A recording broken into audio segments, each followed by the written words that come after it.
Вот у нас такой красивый зайчик. Прямо вот сидит, как суслик.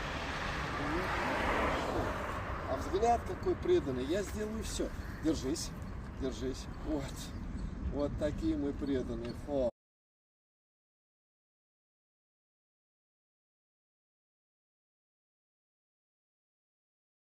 Дорогие друзья, у нас сегодня вот Лилия и Том забирают малышку Луну. Давайте пожелаем ей удачи в новой семье. Пусть у них все сложится хорошо. Счастья вам, любви и всего наилучшего.